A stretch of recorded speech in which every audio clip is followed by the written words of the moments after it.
우리 하나님께서 우리에게 예배에 대한 말씀을 계속 주시고 있습니다. 예배가 뭔지, 예배를 어떻게 드려야 하는지 그런 말씀들을 계속 주셨습니다. 지난 주일이 명절이었습니다. 그래서 명절이 시작되는 그때 주일이어서 조금 많은 분들이 참여를 좀 못하기도 하고 그랬죠. 그래서 지난 주일 말씀을 좀 잠깐 떠올려 보려고 생각합니다. 우리가 드리는 예배를 받으시는 분이 누군가? 우리 예배를 받으시는 분은 우리 하나님이십니다. 특별히 우리를 구원해 주신 구원의 하나님께서 우리 예배를 받으십니다. 예배를 드리는 사람은 누구인가? 가야 말할 것도 없이 하나님의 자녀들입니다. 예수 믿고 구원받은 하나님의 자녀들. 그들이 하나님을 예배합니다. 따라서 예배하는 우리는 너무도 귀한 특권을 가지고 사는 사람들이라고 하는 것을 우리가 기억해야 한다 그랬습니다. 그래서 예배는 특권이다. 그렇습니다. 하나님의 자녀된 우리가 영원한 만유의 주 되신 하나님을 예배할 수 있기 때문인 것입니다. 어떻게 예배를 드려야 하나 그것도 생각해 봤습니다. 한마디로 말하면 할렐루야로 예배해야 된다 그랬습니다.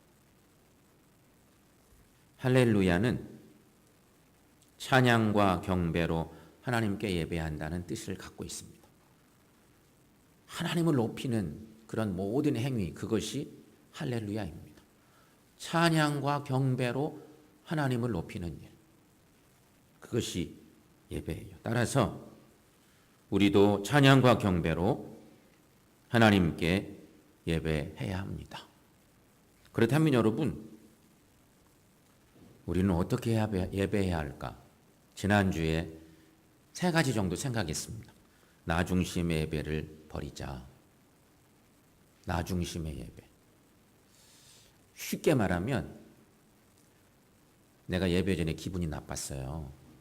마음이 상했어요. 그러면 우리들 보통 어떻게 해요? 아이, 속상해 죽겠는데 예배 안 가. 나 누구누구 때문에 기분 나쁜데 예배 못 드려. 이런 마음 자체가 나 중심의 예배입니다. 그거 안 된다는 것입니다. 오히려 예배의 중심은 하나님이십니다. 두 번째, 병든 예배 드리지 말아야 한다. 여러분, 불평하는 마음, 자신의 의를 내세우는 마음, 사람을 미워하는 마음, 원망하는 마음, 여러 가지 그러한 부정적인 마음, 그런 마음 가지고 정상적인 예배 드릴 수 없다. 이게 병든 예배의 모습입니다. 그거 안 된다는 것입니다. 셋째, 마음을 묶어 예배를 드려야 한다. 하나님이 받으시는 예배는 우리의 마음이 담긴 예배, 정성이 담긴 예배. 하나님 그걸 원하십니다. 아벨의 제사를 우리는 잘 기억하죠? 아벨의 제사. 똑같이 형제간에 하나님을 예배했는데 아벨의 제사는 하나님이 받으셨어요. 이유는 다른 것이 아니에요. 마음이 담기고 정성이 담긴 예배였기 때문이었어요. 이런 것들이 지난주 함께 나눴던 말씀의 요지입니다. 오늘은 그 두 번째, 어떻게 하나님을 예배해야 될까를 생각하는 건데요. 오늘도 몇 가지를 좀 생각하면서 은혜를 나누길 원합니다. 첫째는 준비된 예배를 드려야 한다 하는 것입니다. 우리는 우리 마음을 하나님께 온전히 드려야 합니다. 그래서 예배에 살아계신 하나님이 임재하시고 영광을 받으시는 예배가 되게 해야 합니다. 이렇게만 될 수 있다면 여러분, 우리가 특별히 색다른 은혜를 구할 필요도 없습니다. 하나님이 임재하셔서 그 예배를 기쁘시게 받아 주시는 그 자체가 우리에게 엄청난 은혜가 되기 때문인 것이죠. 그러므로 우리가 마음을 드리는 참된 예배가 되기 위해서는 특별히 노력해야 할 일들이 몇 가지 있습니다. 준비된 예배를 드리려면 정말 마음을 다해서 드리는 참된 예배가 되기 위해서 우리가 해야 될 것, 우리가 노력해야 될 것 있습니다. 하나는 예배를 기다리는 예배자가 돼야 된다.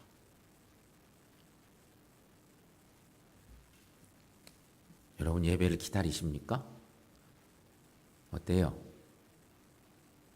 솔직히 생각해 보세요.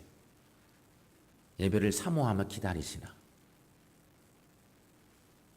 준비된 예배를 드린다는 말은요, 예배를 사전에 준비하는 것을 말하는데 우리를 한번 돌아보실 필요가 있습니다. 우리는 과연 예배를 위해서 얼마나 준비하고 사모하며 기다리고 있으십니까? 오늘 본문 시편 130편 5절 6절 말씀, 우리 잘 아는 말씀인데 이 말씀이 예배와 관계가 있습니다. 성전에 올라가는 순례자들의 노래 가운데 한 대목입니다. 그러니까 쉽게 말하면 하나님 성전, 당신이 예루살렘 성전인데 하나님의 성전에 올라오는 하나님의 백성들이 성전에 올라올 때 이 노래를 부르면서 올라온 거예요. 성전을 향해서 걷는 그 시간이 상당히 긴 시간인데 지금은 우리가 승용차 타고 이렇게 슉 달려오지만 긴 거리를 걸으면서 그렇게 성전을 향해 올 때 이런 노래를 부른 거예요. 근데 오늘 본문의 말씀은 이런 말씀이죠. 다시 한번 함께 읽습니다. 나 곧 내 영혼은 여호와를 기다리며 나는 주의 말씀을 바라는도다. 파수꾼이 아침을 기다림보다 내 영혼이 주를 더 기다리나니 참으로 파수꾼이 아침을 기다림보다 더하도다. 아멘. 비유적인 말씀이죠. 근데 거기 5절 말씀에 나는 주의 말씀을 바라는도다. 나 곧 내 영혼은 여호와를 기다리며 나는 주의 말씀을 바라는도다. 이렇게 노래하고 있지 않습니까? 남자분들은 일부 예배 남자분들이 훨씬 더 적지만 항상 그러긴 한데 남자분들은 군생활 한 경험이 있죠. 군에 가서 외곽 근무를 쓰는 일이 있습니다. 남쪽이야 겨울에도 별로 춥지 않으니까 별 상관이 없지만 저 강원도 경기도 쪽 서울 이북 쪽은요 어마어마하게 춥습니다. 특별히 강원도는 영하 10도는 기본이고 영하 20도 보통 나가고 산악지역은 더더욱 그렇고 영하 10도쯤 나가는 것은 어느 때는 따뜻하게 느껴질 정도로 그렇습니다. 더군다나 저녁 시간 또 새벽녘 이 추위는 말할 수 없이 춥습니다. 그런데 여러분 그 추운 겨울밤에 철책근무나 외곽근무 쓰는 일 우리 남자분들 중에는 경험하신 분들이 있을 텐데 그 추운 그 밤에 보초병들이 가장 힘든 것이 추위입니다. 너무 추우니까요. 영하 한 20도 나가면 솔직히 총을 들고 있을 수가 없습니다. 총을 들고 이렇게 있을 수가 없어요. 가만히 있으면 얼어 죽을 것 같아. 막 방하나 방한모 막 다 쓰고 옷도 막 몇 개 입고 이렇게 있지만 너무 추워서 막 뛰고 있어요. 막 뛰어야 돼. 막 자꾸 막 움직이고. 그때 가장 기다려지는 건 아침이 왔으면 좋겠어요. 따뜻한 햇볕이 올라오는 아침. 해가 뜸과 동시에 주위는 따뜻해지잖아요. 그 기다림, 그 기다림이 얼마나 간절하겠습니까? 그런데 오늘 시인은 이렇게 비유하고 있습니다. 예배를 대하는 우리의 심정 역시 파수꾼과 같아야 한답니다. 시인이 노래하는 비유적인 얘기입니다. 파수꾼의 간절함으로 하나님을 사모하고 예배를 고대해야 한답니다. 이것이 진정한 예배자의 마음이라는 것이죠. 이렇게 예배를 통해 하나님을 만날 것을 기다리고 바라는 사람은 미리 마음을 준비하는 사람입니다. 마음을 준비하는 마음들을 이렇게 표현해 볼 수 있겠다 싶습니다. 아, 주일이 다가오고 있구나. 수요일이 다가오고 있구나. 금요일이 다가오고 있구나. 주님 전에 드려지는 중요한 예배들 날들이죠. 하나님께 예배를 드려야지. 하나님을 영화롭게 해드려야지. 하나님의 보좌 앞으로 나가야지. 예배를 통해서 시온의 대로를 향해 나는 달려가야지. 하나님의 음성을 듣고 성령의 놀라운 능력을 힘입게 되면 내 마음의 상처나 염려와 걱정이 씻은 듯이 사라지겠지? 아, 주일이 어서 빨리 왔으면 좋겠다. 수요일이 어서 왔으면 좋겠다. 파수꾼이 아침을 기다리는 것처럼 예배를 기다리고 예배를 통해 주실 하나님의 은혜를 사모하고 치유의 은혜를 경험하고 이런 마음들이 마음속에 기다리는 사람에게는 있다는 거죠. 이런 말을 할 수 있을 정도가 되어야 우리가 준비된 예배를 드린다고 할 수 있지 않겠습니까? 그리고 마음을 준비를 한다 했는데 마음의 준비를 했다면 여러분 몸도 준비해야 하는 것입니다. 목욕도 하고 또 머리도 잘 단장하고 옷도 할 수 있으면 가장 깨끗한 옷을 입고 이거 우리 노력입니다. 결혼식 한다고 그러면 뭐 얼마나 멋진 옷을 입고 갑니까? 우리 대부분 그렇죠. 결혼식장에 갈 때 옷 대충 잠바 입고 가면 그 혼주 측에 미안하다 하는 생각이 들어요. 장례식장에 갈 때도 옷을 막 불구스름한 옷 입고 가면 괜히 마음으로 미안해요. 상주한테 미안해. 슬픔을 당한 그 가정에 미안해. 솔직히 그렇죠? 예배 드릴 때는 어때요? 우리는 그런 마음들이 별로 없어요.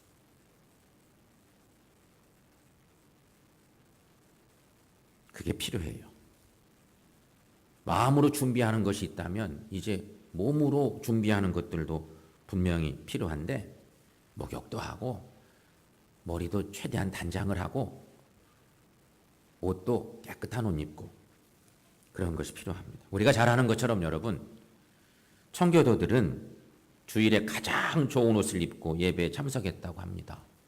여러분 그 얘기 잘 아시죠? 청교도들 신앙적으로 그렇게 열심을 냈던 그 청교도들은 그렇게 했습니다. 좋은 옷을 늘 한쪽에 두는 거예요. 그들이 넉넉한 게 아니었어요. 청빈하게 살던 그들이 주일날 입고 갈 옷을 따로 늘 구분해 놔요. 그게 청교도 신앙의 특징이에요. 내가 가지고 있는 옷 중에 가장 좋은 옷은 항상 구별해 놓는 거야. 딱 한쪽에 뒀다가 이거 하나님께 예배 드릴 때 입어야지. 또 어느 날 새 옷이 생기면 항상 입고 다니는 옷은 이제 뒤로 밀려나고 더 내가 생각할 더 좋은 옷, 그 옷을 또 그런 옷으로 구별해 놓는 거예요. 이게 청교도들의 모습이죠. 여러분, 우리도 이런 정성 필요합니다. 동시에 또 한 가지 생각할 거는요. 잠도 좀 잘 자야 됩니다. 토요일 저녁은 평일 다른 날보다 조금 일찍 주무셔야 돼요. 이유는 설명하지 않아도 알죠? 우리가 잠을 잘 안 자면 머리가 띵해요. 그래서 예배당에 와서도 멍하니 반쯤은 자다가 깨다가 빨리 예배가 끝났으면 좋겠는데 졸려 죽겠다 이런 생각하고 예배를 드리고 있으면 예배가 은혜가 안 되죠. 그러니 여러 많은 시간들이 막 분주하지만 적어도 주일 예배 전에 토요일 날은 우리가 조금 일찍 1시간 정도 일찍 주무시는 그런 습관이 필요해요. 그래서 예배 시간에 내 몸을 최상의 상태로 만들어야 한다는 것입니다. 이것이 정말 필요합니다. 그래야 일생 그런 모습으로 일생을 산다면 여러분 얼마나 좋겠어요. 사랑하는 성도 여러분, 간절함으로 예배를 기다리는 우리 모두가 되시기를 축원합니다. 또 한 가지, 예배를 위해 기도하는 예배자가 되어야 된다. 준비하는 예배에 대한 두 번째인데요. 예배를 위해서 기도하는 예배자 필요하다는 것입니다. 파수쿠지 아침을 기다리듯이 하나님을 바라고 기다리는 예배자는 반드시 예배를 위해서 기도하게 되어 있습니다. 여러분, 오늘 이 예배에 참여하기 전에 예배를 위해서 여러분 기도하셨습니까? 어때요? 그런데 이런 사람들은 기도할 거예요. 사회 보는 사람, 기도하는 분, 설교자, 예배위원들은요, 기도 안 할 수가 없습니다. 그렇죠? 기도합니다. 예배위원으로 이렇게 구별된 사람들은 예배를 위해서 오늘 내가 예배를 돕는 자로, 섬기는 자로 있기 때문에 기도하거든요. 여러분 생각해 보세요. 오늘 이 예배 위해서 내가 기도한 시간이 있었나? 우리 교회는 아직 없습니다만 많은 교회가 예배를 위한 중보기도팀이 운영되고 있습니다. 모든 예배를 위해 누군가가 교회당 한 곳에서 기도를 드리고 있는 거죠. 예배 시간에도 기도를 드리고 있어. 우리는 여기서 예배 드리고 있는데 예배당 다른 공간에서 중보기도팀이 있는 교회는 예배 시간에 계속 예배를 위해서 기도하고 있는 사람들이 있어. 이게 규모 있는 교회들이 하고 있는 모습이기도 하죠. 예배를 위한 중보기도팀은 그래서 모든 공예배를 위해서 기도합니다. 예배 순서를 맡은 사회자, 기도자, 설교자를 위해서 기도합니다. 어떤 교회 중보기도팀은 매주 토요일에 모여서 중보기도를 드리고 내일 있을 예배를 위해서 집중 기도하는 교회도 있다고 하대요. 중보기도팀이 일부러 토요일 날 모이는 거예요. 마치 예배를 준비하는 청소하고 예배 준비하는 찬양하는 이런 팀처럼 중보기도팀은 모여서 내일 있을 예배를 위해서 집중해서 막 기도하는 거예요. 드려질 예배를 위해서 준비하는 그런 거죠. 기도가 여러분 이렇게 중요합니다. 파수꾼이 아침을 사모하듯이 예배를 사모하고 배고픈 자가 밥을 기다리는 것처럼 예배 시간에 달려나가기를 기도해야 한다 하는 것입니다. 성도 여러분, 예배를 위해 기도해 주시기를 바랍니다. 기도하는 사람은 틀림없이 하나님께서 은혜 주실 줄로 믿습니다. 사랑하는 여러분, 우리 모두 준비된 예배자들 되시기를 축원합니다. 또 한 가지 오늘 말씀 중에 어떻게 예배를 드려야 될지 큰 것 또 하나, 두 번째 큰 제목, 마지막 제목인데 찬양에 힘쓰는 예배자가 되십시오 하는 것입니다. 우리나라 사람들 노래하기 좋아합니다. 그렇죠? 노래방도 잘 되는 이유도 그런 데 있을 겁니다. 사실 우리나라 사람들은 다른 나라 사람들에 비하면 선합니다. 민족성 자체가 훨씬 더 선하죠. 그런데 음악을 좋아하는 사람들은 악한 사람이 없다고 하네요. 원래 음악을 좋아해. 이 천성이 음악을 좋아하는 사람들은요, 악한 사람이 거의 없대요. 그런데 그 음악과 예배가 매우 밀접한 관계가 있습니다. 예배 요소 가운데서 찬양이 차지하는 비중이 매우 높습니다. 그러므로 여러분, 찬양하는 것, 기쁘게 찬양하는 것, 힘껏 찬양하는 것, 이것은 예배자들에게 반드시 필요한 일입니다. 그렇게 중요합니다. 찬양이. 자, 성경에는요, 위대한 예배자들이 많이 나옵니다. 그 중에서도 가장 위대한 예배자가 있다면 그는 다윗이라고 생각합니다. 여러분 다윗 잘 알죠? 다윗은 한마디로 예배를 잘하는 사람이었습니다. 그의 별명은 노래를 잘하는 사람이었답니다. 어려서부터 노래도 잘하고 그냥 목동 생활하는 그 시절에 그래서 하나님의 은혜도 많이 발견하고 시편도 많이 짓고 노래도 잘하지만 그런 심성을 가지고 있어서 하나님을 높이는 시를 많이도 지었습니다. 그는 하나님 앞에 예배할 때면 다른 사람이 볼 때 미쳤다고 할 정도로 힘을 다해 노래하고 춤을 추며 악기를 연주했답니다. 역대상 13장 8절 말씀에 이런 말씀이 있습니다. 여러분 함께 읽어보겠습니다. 다윗과 이스라엘 온 무리는 하나님 앞에서 힘을 다하여 뛰놀며 노래하며 수금과 비파와 소고와 재금과 나팔로 연주하니라. 아멘. 힘을 다하여 뛰놀며 노래하며 하나님 앞에서 그런 거지. 그냥 우리끼리 모여서 막 놀면서 힘 다해서 몸살 나도록 노는 그런 게 아니고 하나님 앞에서 뛰놀며 노래하며 모든 악기들로 연주하며 하나님을 높였다. 다윗이 그랬다는 것입니다. 또한 역대상 16장 말씀에서는 다윗이 아삽과 그 형제들을 세워서 먼저 여호와께 감사하며 힘껏 찬양했다고 하는 대목도 있습니다. 거기 보면 그에게 노래하며 그를 찬양하고 그의 모든 기사를 전할지어다. 이렇게 노래하고 있습니다. 여러분, 다윗에게 있어 예배는 곧 찬양이었습니다. 성도 여러분, 찬양이 예배의 중요한 부분을 차지하기는 구약에만 있는 게 아니고요. 구약의 다윗 얘기를 했는데 신약 시대 역시 마찬가지입니다. 신약 시대에도 우리가 잘 아는 이런 표현의 말씀을 우리는 기억하고 있는데 골로새서 3장 16절 말씀에 보면 그 절의 뒷부분 말씀인데 여기도 한번 여러분 말씀 읽어보겠습니다. 시와 찬송과 신령한 노래를 부르며 감사하는 마음으로 하나님을 찬양하고. 아멘.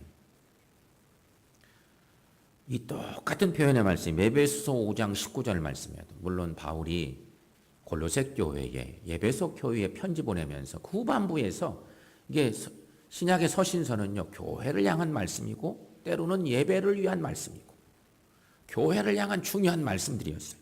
거기도 보면 똑같은 말씀이 또 나와요. 거의 똑같은 말씀이에요. 자, 그 말씀도 한번 읽어보겠습니다. 시와 찬송과 신령한 노래들로 서로 화답하며 너희 마음으로 주께 노래하며 찬송하며. 여기 말씀 보면 두 말씀 다 똑같이 시와 찬송과 신령한 노래 표현이 있고요. 감사하는 마음으로 하나님을 찬양하고 그런 말씀이 있고요. 또 너희 마음으로 주께 노래하며 찬송하고 감사하는 마음, 너희 마음으로 하나님을 찬양하라. 찬양 드릴 때 우리도 모르게 입만 딸싹딸싹 할 수도 있어요. 그 마음이 안 담긴 거예요. 내 믿음의 고백이 안 담긴 거죠. 하나님을 높이는 찬양을 못 드리는 거죠. 그게 아니라 너희 마음을 다해서 하나님을 높이고 찬양하라고. 골로새 교회에도 에베소 교회에도 바울이 권면하고 있는 말씀입니다. 여러분, 여기 시와 찬송과 신령한 노래 우리가 잘 아는 말씀이에요. 너무 유명한 말씀이라. 그런데 솔직히 시와 찬송과 신령한 노래가 구체적으로 어떤 것을 이야기하고 있는지, 뭐가 다른 것인지 잘 모르겠습니다. 뭐 파고 들어가 보면 있습니다. 그런 것들은. 그러나 여러분, 한 가지 분명하게 말할 수 있는 것은 이 세 가지 모두가 다 하나님 찬양과 관계가 있습니다. 그렇죠? 하나님 찬양하는 것에 초점을 맞추고 있습니다. 찬양을 굳이 세 가지 다른 말로 표현한 것으로 보아 신약시대 예배에서 찬양이 얼마나 큰 비중을 차지하고 있었는지도 알겠습니다. 예배 때 찬양, 힘써 찬양해라, 뭐 이러면 될 것 같는데 바울이 교회를 향해서 말씀을 전할 때 그렇게 하지 않았어요. 시와 찬송과 신령한 노래로 너희 마음을 다해서 하나님을 높여 찬양하라고 이렇게 가르치고 있는 거죠. 그러므로 여러분, 구약시대든 신약시대든 예배에 있어 찬양의 중요성은 아무리 강조해도 부족함이 없네. 예배 입구로 찬양이라고 해도 과언이 아니에요. 그만큼 중요해요. 하나님을 높이는 일이기 때문에. 할렐루야로 하나님을 예배해야 된다고. 그게 찬양과 관계가 깊어요. 하나님을 높이는 일은요, 찬양이에요. 그게 예배의 중심 속에 있거든요. 여러분, 이 대목쯤에서 우리가 좀 생각해 볼 필요가 있는 것이 있습니다. 초대교인들이 불렀던 찬양곡들은 어떻게 생겨났을까? 아까 시와 찬송과 신령한 노래로 너희 마음을 다해 하나님을 높이고 찬양하라고 그랬는데 초대교회, 우리가 생각할 때 항상 교회가 복잡해지면 초대교회로 돌아가야 된다고, 초대교회를 닮아야 된다고 말하잖아요. 초대교회가 어땠을까? 특별히 초대교인들이 불렀던 찬양곡들은 어떻게 생겨났을까? 초대교회 시절 전문 음악가가 하나님을 섬기는 거룩한 사람으로 변화되어서 작곡한 것들이 있었을까? 그렇지 않았을 것 같아요. 솔직히.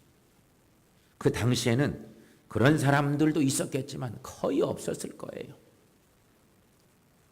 교회라고 하는 게요, 막 발전하고 성장해서 막 큰 세력을 이룰 때 거기서 유능한 사람도 나오는데 초대교회는요 그렇지 않았어요. 더군다나 바울이 세운 이방인 지역에 있는 초대교회들은 정말 열악했어요. 그런데 하나님을 예배하고 높이는 일들에 힘쓰고 그랬다고 하는 것을 보는데, 그 당시에 초대교인들이 부르던 찬양곡들 어떻게 생겼을까? 그들이 부른 찬양곡들은 대부분 과연 어디서 왔을까? 우리가 생각할 때는요, 평소에 세상에서 많이 불렸던 곡 중에서 마음에 드는 곡을 하나 선택하고, 노래 곡이 좋아,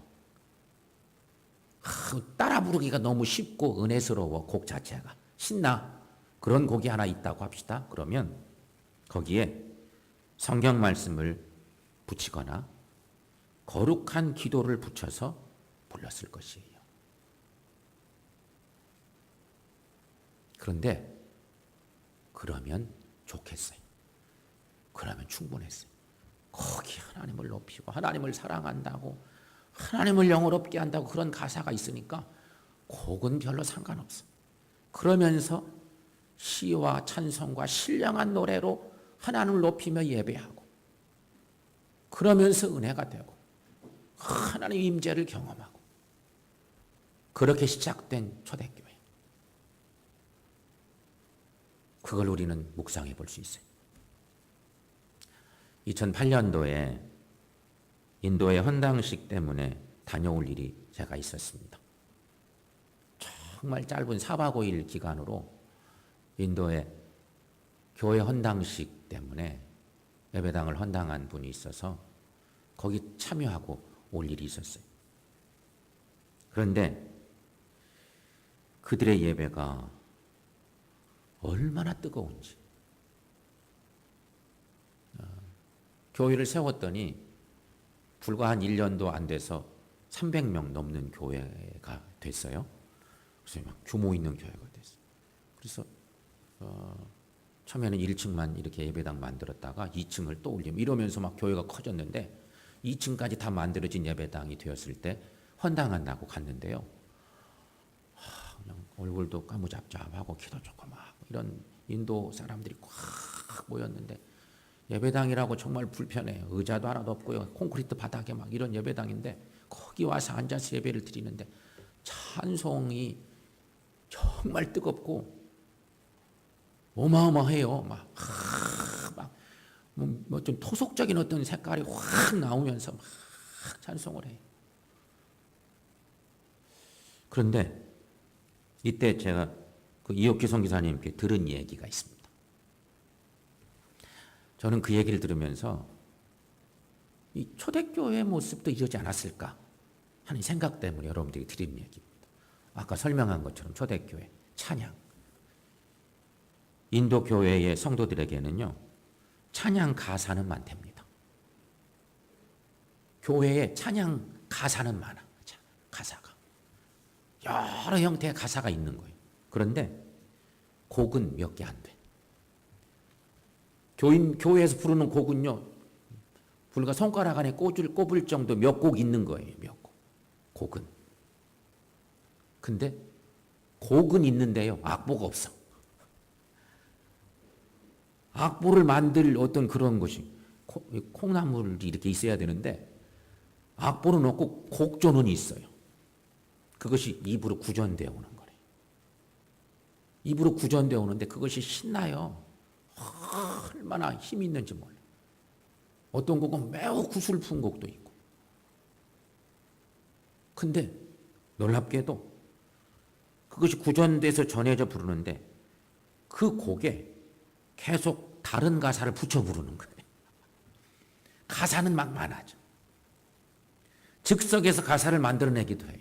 예배에 참석해 봤더니 막 우리로 말하면 무슨 막 노래를 부르면서 이런 쾌지나 칭칭나네 하면 막 뒤에서 막 붙이잖아요. 뭘 막 뭐 붙이고 막 또 하고 그런 것처럼 뭔 얘기를 막 하고 또 저쪽에서 막 청년들도 막 얘기하고 이쪽에서 학생들도 막 얘기하고 어른들도 막 뭐라고 막 한마디 붙이면 막 그렇게 막 노래 부르고 그래서 그렇게 막 가사는 만들어진대. 자꾸 막 가사가 막 만들어지는 거. 근데 놀라운 건 어마어마하게 뜨겁게 예배하고 있는 것을 봤습니다.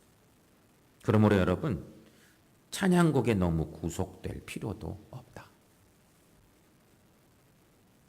하나님이 찬양을 들으면서 하나님 뭐 심판관이 되셔가지고 아이고 찬양을 왜 이렇게 그렇게 틀리게 부르냐. 사실 하나님이 그럴 하나님이 절대 아니시잖아요.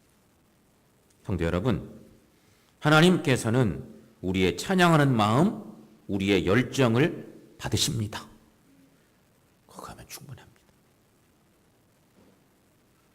성도 여러분, 잘 준비된 예배자들 되시기를 축원합니다. 또한 예배에 있어서 특별히 찬양에 힘쓰는 예배자들이 되시기를 축원합니다. 그래서 시와 찬송과 신령한 노래로 찬양하는 그런 우리 되어서 하나님을 영어롭게 해드리는 예배자들 되시기를 바랍니다. 사랑하는 여러분, 우리 모두 오직 하나님만 높이는 온전한 예배자가 되고 주님 은혜 안에서 예배드릴 때마다 주님 만나고 주님의 귀한 능력과 은혜로 충만해져서 그렇게 하나님 기뻐하시는 귀한 예배자들로 살아가는 우리 모두가 되시기를 축원합니다.